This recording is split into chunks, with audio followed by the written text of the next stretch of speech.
Buonasera, alle principali notizie.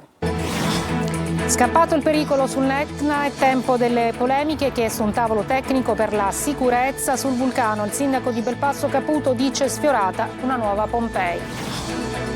Un omicidio frutto di una violenza efferata e reiterata è quanto emerge dall'autopsia sul corpo di Santorrè, il pasticcere ucciso al lungomare di Ognina a Catania da un posteggiatore irregolare, ancora oscuro il movente.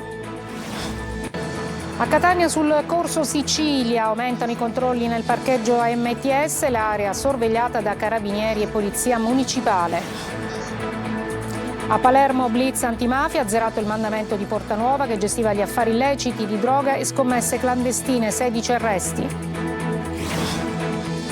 Caos sulla A19, cantieri aperti e interminabili fili, arrivano i primi provvedimenti dopo le polemiche, i 2 subcommissari si sono dimessi, ANAS chiede anche alle imprese di lavorare di notte. Nella giornata mondiale della bicicletta chi può ne approfitta per fare una passeggiata, ancora pochi ciclisti che la usano per andare al lavoro. Calcio, per le siciliane di C è tempo di valutazioni, a Catania tiene banco il futuro del direttore sportivo, stagione aperta per il Siracusa che domenica si giocherà lo scudetto dei dilettanti.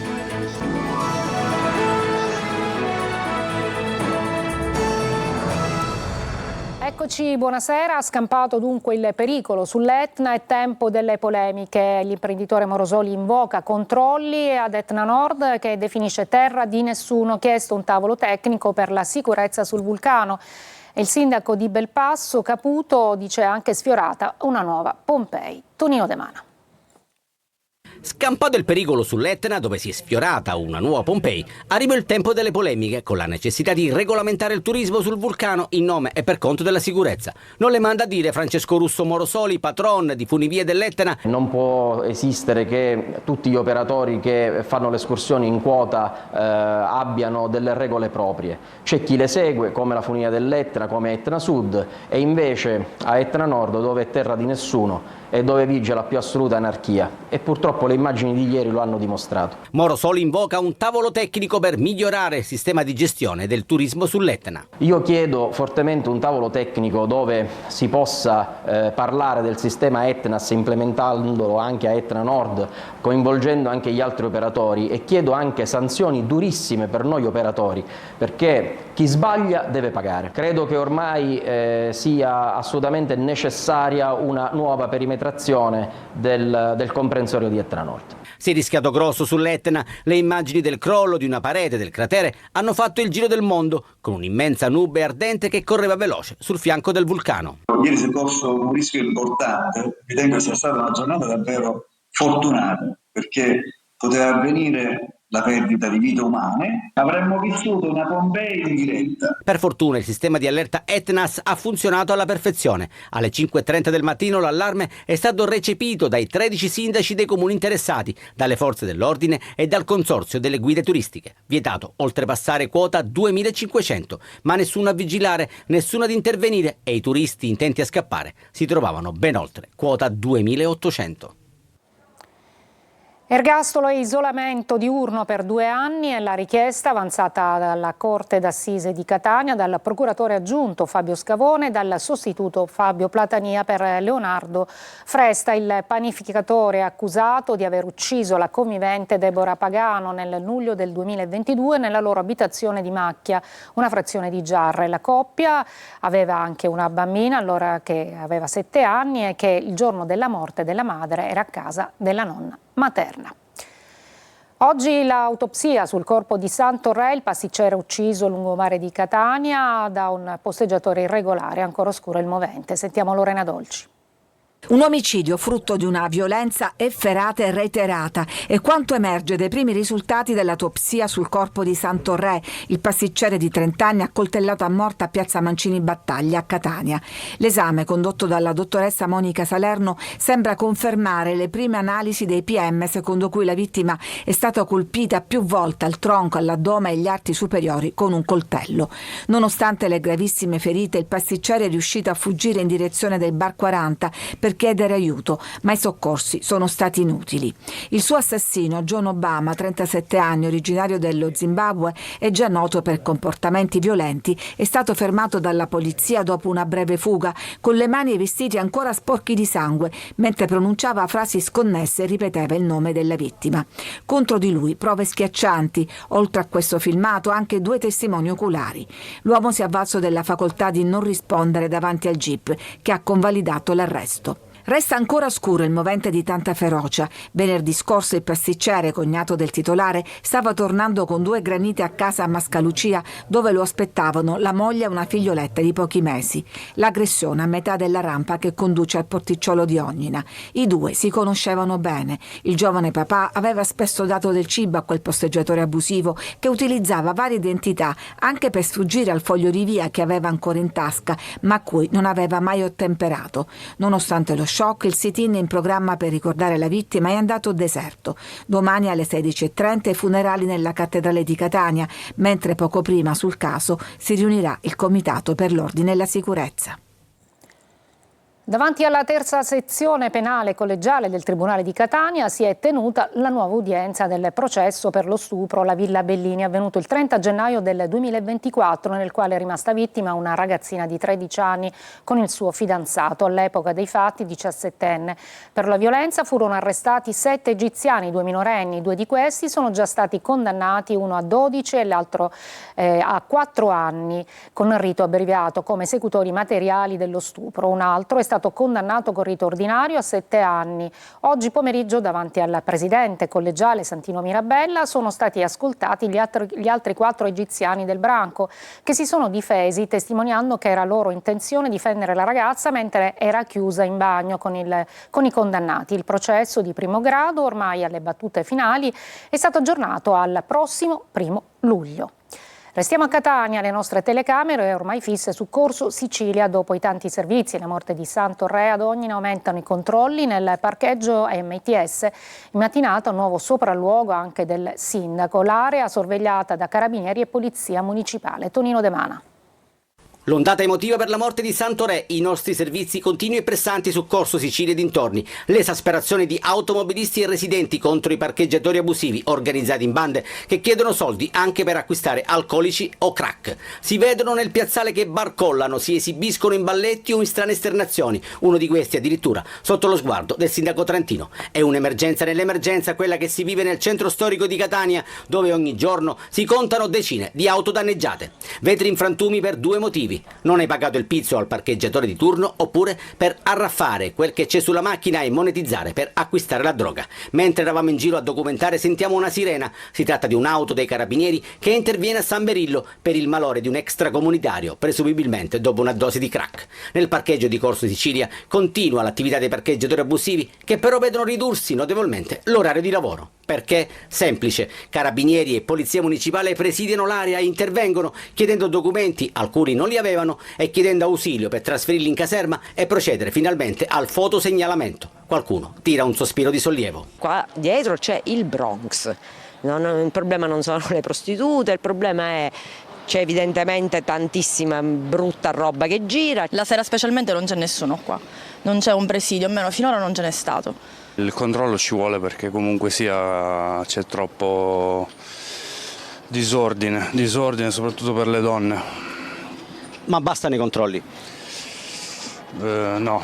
Basteranno questi controlli o serve altro, alias spedirli in patria se non in regola con il permesso di soggiorno? Domani intanto è prevista una riunione del Comitato per l'Ordine e la Sicurezza Pubblica.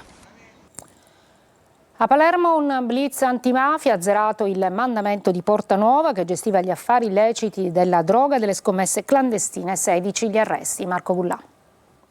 16 arresti e 13 obblighi di dimora, azzerato il mandamento di Portanuova a Palermo, 29 misure cautelari in tutto, eseguite stanotte dai carabinieri e che sono il seguito della maxi operazione di febbraio in cui furono arrestate 181 persone. Emerge una Cosa Nostra legata alle regole dei padri fondatori, ai suoi antichi riti e al tradizionale repertorio criminale fatto di estorsioni, traffico di droga e scommesse clandestine online, ma anche capace di ricorrere ai moderni mezzi di comunicazione per cercare di sfuggire alla pressione investigativa. Una mafia coesa, violenta e vitale che può contare su un'allarmante disponibilità di armi, si legge nella nota dei carabinieri. La mafia gestisce direttamente le piazze di spaccio o impone una tassa ai pusher nel caso in cui deleghi il lavoro sporco. In ogni caso i boss controllano i canali di approvvigionamento. Le sostanze principalmente spacciate sono cocaina e droghe sintetiche. Nel frattempo Cosa Nostra impone i pannelli di gioco per le scommesse. Chi sbaglia viene punito con brutali pestaggi e poi anche investimenti in attività economiche apparentemente lecite. Per smarcarsi dalle intercettazioni, Cosa Nostra effettuava telefonate tramite app o anche videochiamate, canali nuovi che però sono stati prontamente percorsi dagli investigatori arrivati alle fonti. Gli indagati non erano stati inclusi nei provvedimenti dello scorso 11 febbraio nell'operazione Grande Inverno che aveva portato in carcere 181 persone. Caos sulla 19, cantieri aperti e traffico intenso, arrivano i primi scossoni dopo le polemiche. I 2 subcommissari si sono dimessi, ANAS chiede alle imprese di lavorare anche la notte. Marco Gullà. Il traffico di ore, i cantieri nella 19, le polemiche, adesso le dimissioni, travolti dalle critiche del presidente Schifani per il caos generato dai lavori sull'autostrada Palermo-Catania, i 2 subcommissari Lelio Russo e Sergio Tumminello hanno rinunciato all'incarico, giocando d'anticipo rispetto al presidente della regione che aveva fatto trapelare l'intenzione di togliere loro l'incarico dopo che ieri sera si sono registrate code di 15 km in entrambi i sensi di marcia. Ieri, nella festa del 2 giugno, lunghissime chilometriche le code anche di giorno in uscita e soprattutto in entrata a Palermo. Per uscire dal capoluogo e superare il cantiere su viadotto Perriera si impiegava in media 2 ore, anche 5 ore tra andata e ritorno. Adesso l'amministratore delegato di ANAS Claudio Andrea Gemme incontrerà il presidente della regione siciliana Renato Schifani, con il quale in queste ore ci sono state varie interlocuzioni telefoniche. L'obiettivo è accelerare i lavori in corso nel rispetto del cronoprogramma, anche con turni notturni per garantire la percorribilità delle tratte autostradali nel più breve tempo possibile. Nel piano dei 2 cantieri, che comprende 64 interventi di varia tipologia, segnaletica, pavimentazione e nuove barriere, per un investimento complessivo di 913 milioni di euro, è stato completato il 32% dei lavori. Adesso ad Agrigento torna l'allarme inquinamento, i liquami fognari non depurati finiscono nel fiume Acragas e poi in mare a San Leone. A denunciare il nuovo sversamento è l'associazione Mare Amico, che chiede interventi urgenti. Davide Sardo. Liquami fognari finiscono nel fiume Acragas e poi in mare a San Leone. Ad Agrigento torna l'incubo dell'inquinamento costiero. A lanciare l'allarme è ancora una volta l'associazione Mare Amico, che ha documentato e segnalato un pesante sversamento di reflui non depurati provenienti dal villaggio Peruzzo nella zona dell'ex mulino Taglialavoro. Le immagini mostrano uno scarico diretto nel fiume con un flusso continuo di liquami che arriva fino alla foce, contaminando le acque marine. Il coordinatore Claudio Lombardo ricorda che già nel 2022 si era verificata la stessa situazione per via di uno scolmatore difettoso nella rete fognaria. Un problema noto e mai risolto che oggi si ripresenta con le stesse modalità. Siamo alle solite ad Agrigento. Arriva l'estate e arrivano i problemi del sistema fognario. Come è accaduto già nel 2022 c'è stata un'interruzione della canalizzazione delle acque fognarie che invece di arrivare al depuratore di Sant'Anna sono state sversate nel fiume Acragas, che arriva direttamente a mare a San Leone. L'AICA ci ha confermato questa rottura. Mare Amico chiede interventi urgenti e strutturali per evitare che l'intera fascia costiera agrigentina continui a essere danneggiata da una gestione inadeguata del sistema fognario. Le segnalazioni sono state inviate a tutti gli enti competenti. Una breve pausa e poi un sondaggio che svela che al sud Italia i lavoratori sono più soddisfatti e felici del proprio impiego rispetto a quelli del nord.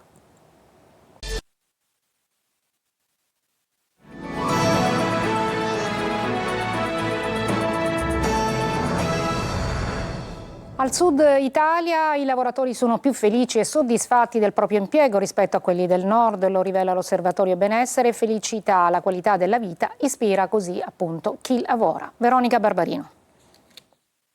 Chiedimi se sono felice al lavoro. L'Osservatorio Benessere e Felicità, che monitora annualmente il rapporto tra italiani e lavoro, rivela che al sud Italia i lavoratori sono più felici e soddisfatti del proprio impiego rispetto a quelli del nord. Ho rifiutato tanti lavori per fare questo, quindi ne sono contento. Non sono felice per altri motivi, ma poi Il lavoro aiuta a stemperare.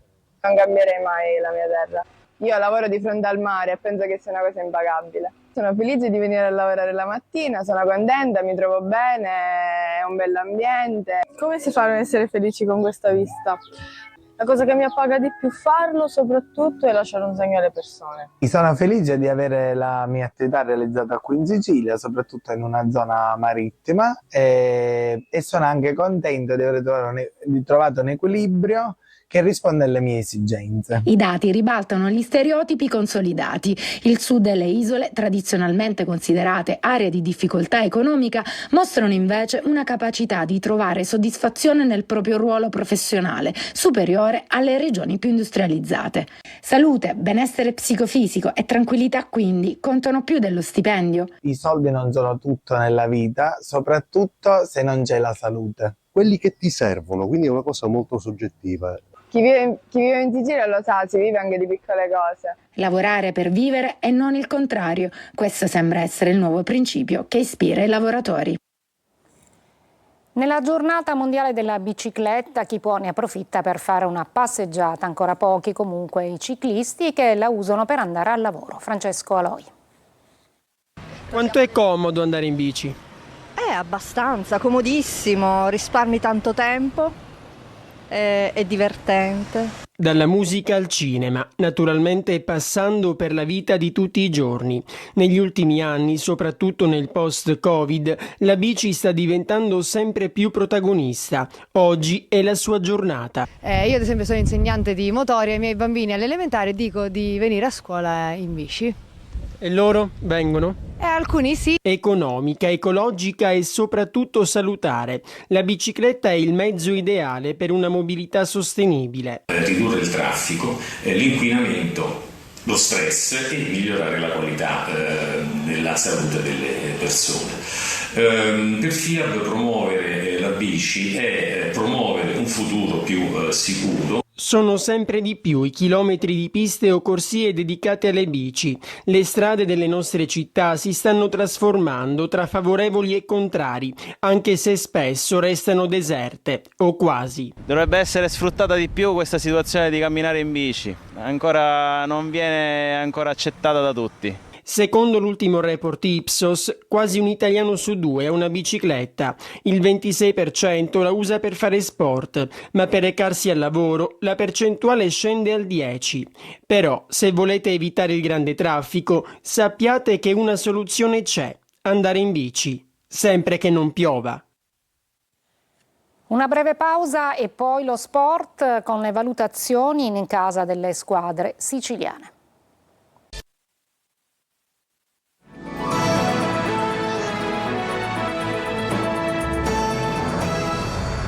Tempo di valutazioni in casa delle squadre siciliane, l'unica ad avere ancora aperta la stagione, il Siracusa, che domenica si giocherà lo scudetto dei dilettanti. A Catania tiene bianco il futuro del direttore sportivo. Francesco Triolo. Sarà quasi certamente la settimana in cui in casa Catania si dovranno stringere i discorsi relativi alla programmazione della prossima stagione. L'unico punto certo al momento è la partenza per il ritiro fissato per metà luglio a Norcia. Per il resto c'è da verificare tutto o quasi, a cominciare dalla composizione dello staff dirigenziale. La scelta se proseguire con Daniele Faggiano oppure no dovrebbe essere presa in questi giorni, dopo le valutazioni nelle scorse settimane. L'ipotesi che il dirigente possa andare via è stata suffragata dalle voci che vorrebbero a Catania un ritorno di Guido Angelozzi. Tutto però è da definire. Sembra più salda la posizione di Mimmo Toscano in panchina, ma è una valutazione che verrà fatta dopo. Intanto però si guarda anche al parco giocatori, si va verso la conferma di un blocco come quello difensivo di Ini, Gherardi, Di Gennaro, quindi Di Tacchio, Raimo, Guglielmotti, oppure Jimenez, Lunetta, Stoppe Inglese in attacco. Il resto è tutto da valutare. Valutazioni in corsa anche per il Siracusa, pur se la stagione non è ancora conclusa.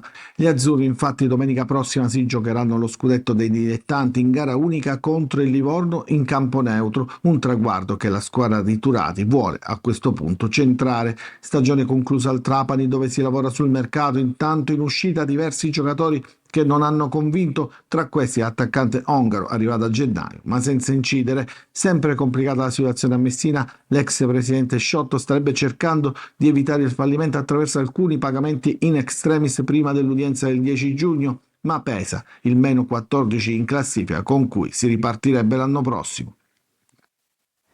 È tutto per questa edizione, grazie per l'ascolto e buona serata.